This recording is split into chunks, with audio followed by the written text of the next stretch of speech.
So when Paul Mooney made the joke on the Chappelle show that Wayne Brady makes Brian Gumbel look like Malcolm X. As a fan of the Chappelle show up until that point, I was sitting down getting a haircut and it came on the TV like, what the hell? What did I do? I didn't think the joke was funny. I ran into a couple of his guys. I ran into Donnell Rawlins randomly at an event, and he came up and said, "Hey man, I'm a big fan." And I was like, "Kiss my ass. I'm not a fan. You guys blah, blah, blah, blah." Got back to Dave, which by the way, I love Donnell Rawlings.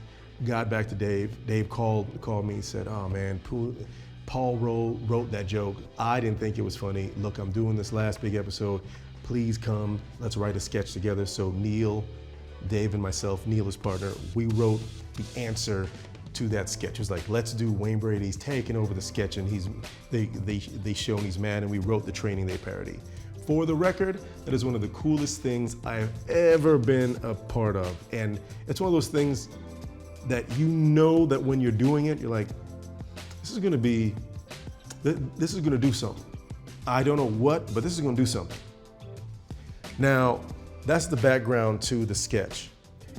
Here's the thing. Paul Mooney's joke was not funny to me. And it wasn't funny to me because of my ego.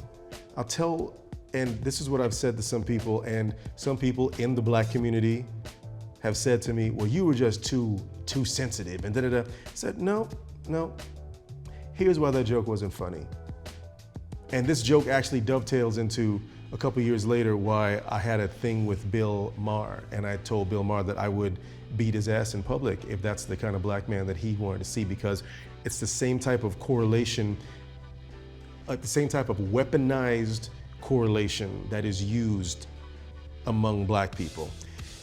In that joke, well, for a joke to be funny, you have to assume that your audience is on the same page as you to a degree, or they'll understand where you're coming from. So Paul, as a black man, is saying to another successful black man in the comedic world that I, and whatever it is that I do, I am so not black, whatever black means, that it makes Brian Gumbel, who he also has deemed as Brian Gumbel is not black at all, no matter what the determination and the fight that he had to come up against as a black man in the sports world, to not just be a boxer or a basketball player, but to rise through the ranks of sports journalism to be who he was in that world. So you have, with one joke, you have dismissed two black people of note and their accomplishments because you're saying they don't fit into our tribe or our community. Because we're like this, they're like that. Y'all should laugh now because they're bad like that. Some people listening might say that I took it too much to heart. I disagree with you, because in that thinking, if Paul Mooney as a black man makes that joke, that sketch blows up, of course. Doug in Iowa, Jimmy in New York City sits down. He says, "Oh, I really love Dave Chappelle. I love these black folks. Oh, that one dude said that other dude isn't black at all. Okay, then that's not black." So now somebody who looks nothing like me thinks that they know what black is, so they can walk up to me on the street or anyone like me and go, or say the thing that I've heard said to other people, whatnot. Come on, man, you don't like that song? Pfft, I'm blacker than you are. No.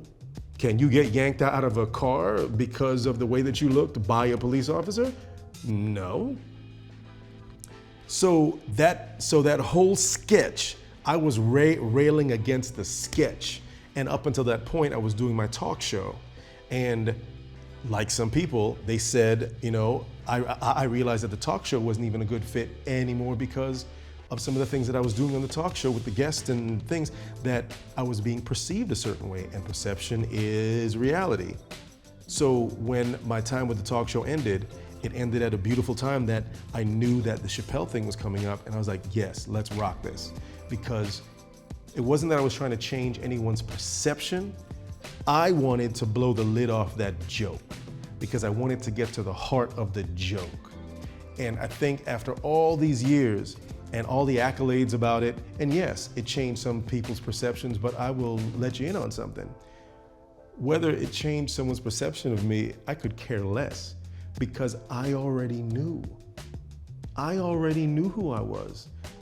If you came to see me live, even when I was doing my talk show, my show that I do live and the things I talk about live, those are the things that I can talk about in that venue.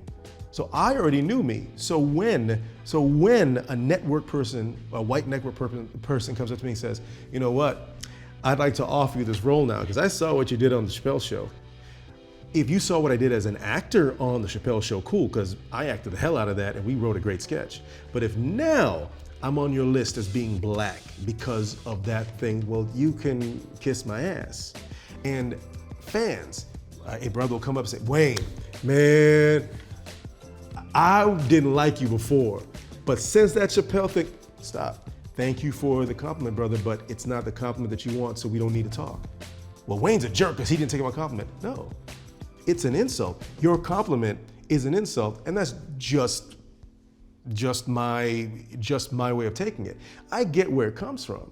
So that's why my job is to continue to do things to break down that line of thinking within my community of what is black and outside the community of what is thought of and perceived as black, because it's limiting. Anytime that someone says, you are this thing, you've now taken money out my mouth. Why? Because I can't do this role. Because somebody thinks that I'm not black enough. You won't let me do something that is integral to my art because you don't think this thing. That's real, and it's not just me. So that's what black comedy can do now, is flip all of that on its ear. That's why I'm glad I did the sketch, because I just wanted to do it so that I could punch that joke in the mouth.